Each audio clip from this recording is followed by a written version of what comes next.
Salut les craftos, c'est bonne année. Je sais pas si vous avez remarqué en ce moment, mais on entend parler de bashing un petit peu sur tous les thèmes. Bashing pour ci, bashing pour ça. Et ben moi c'est décidé, je vais vous faire du miniature bashing. J'ai aussi un truc à vous dire rapport à la chaîne en fin de vidéo, donc si ça vous intéresse, bah restez. Ce qui m'emmène à vous dire que cette vidéo est sponsorisée. La bâche X3000. Vite, le camp est attaqué par un méchant très méchant. Je vais tout détruire. Vite, cachez tout avec la bâche X3000. La bâche X3000. Avec la bâche X3000, tu pourras bâcher tous tes décors, camoufler tes héros préférés et même tes chats. Non, dans la miniature et le modélisme. Alors sonne le plus fort et bâche tout. Jouets vendus séparément. Ah, je ne vois plus rien. L'atelier Digi, des heures de jeu. Ouais, parle pour toi, ouais. Alors me revoilà assez vite. Aujourd'hui, si c'est pas assez lourd et si tu l'as pas encore compris, je vais faire un tuto pour faire des bâches dans le modélisme. Alors non, on va pas voir toutes les techniques aujourd'hui, hein. Déjà parce que je les connais pas et ensuite parce que je les connais pas.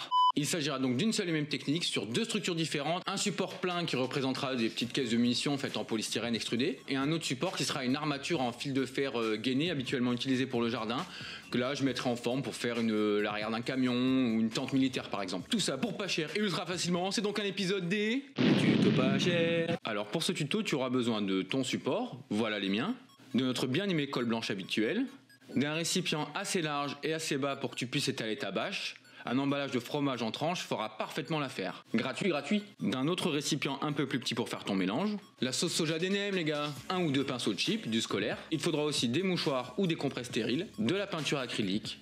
Et dans l'idéal, de Bruxelles ou n'importe quelle petite pince. Et si vous n'en avez pas, je vous donne une technique en fin de vidéo pour optimiser la précision d'une pince à linge que vous pourrez utiliser pour faire ce tuto ou toutes sortes d'autres choses dans le modélisme. Ouais, une pince à linge. Attends de voir. Tu choisiras donc encore une fois la forme et la couleur que tu veux représenter. T'as pas besoin de moi pour ça. Moi, je pars sur une espèce de petite tente militaire. Installe bien à plat, dans ton récipient au préalablement lavé et séché, ta première bâche découpée à la bonne taille. Rappelle-toi du montage à blanc. Plus l'œuf est vieux, mieux il monte. Dans le récipient prévu pour ton mélange, ajoute-y 30% d'eau, 50% de colle et 20% de peinture. Oui, de la teinte que tu auras choisie, oui. Maintenant, verse ton liquide sur ta bâche, mais fais quand même attention de ne pas la noyer. Tu peux t'aider d'un petit pinceau pour étaler le produit. Le plus dur arrive maintenant. Récupère ta bâche à l'aide des petites pinces délicatement, sans qu'elle ne s'auto-colle, et installe-la sur la structure ou à l'endroit prévu. Tu peux ensuite peaufiner les détails avec ton pinceau enduit du précédent mélange et laisser sécher. Une fois sec, ça devient très solide, très rigide, ce qui te permet de bien t'amuser à le peindre. Pour la peinture, moi je fais super simple, j'encre la fibre déjà teintée pour l'assombrir et faire ressortir les creux. Et ensuite, une fois bien sec, je brosse avec une ou deux teintes un peu plus claires et ça suffit largement pour faire du décor de table de jeu. Mais tu peux faire aussi beaucoup plus de détails. Comme promis plus tôt, je vais t'apprendre à modifier une pince à linge en bois, histoire de la rendre plus précise et pouvoir t'en servir pour le modélisme. Donc tu prends ta pince à linge, tu traces cet angle-là pour être au maximum au plus haut du plat de la pince. Et ensuite tu supprimes la partie qui a été tracée.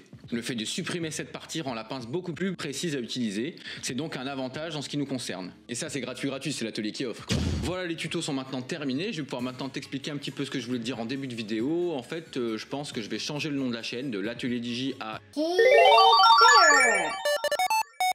je pense que l'atelier Digi c'est un petit peu trop générique. Non, pas comme ça. N'hésitez surtout pas à me dire ce que vous en avez pensé en commentaire, si vous avez d'autres techniques. Moi en tout cas, comme d'habitude, je me suis régalé à tourner et à monter cette vidéo. Alors je pense que ça se voit. Non, c'est pas vrai, j'ai galéré. Même si c'est pas un truc de ouf, on est d'accord. Si toi aussi tu t'es autant amusé que moi, mets-moi un petit like, un petit dislike, même si t'as envie. De toute façon, ça phagocytera l'algorithme de YouTube et ça m'aidera à avoir un petit peu plus de visibilité. Et allez, je vous laisse avec le clip What the fuck les craftos. Ciao.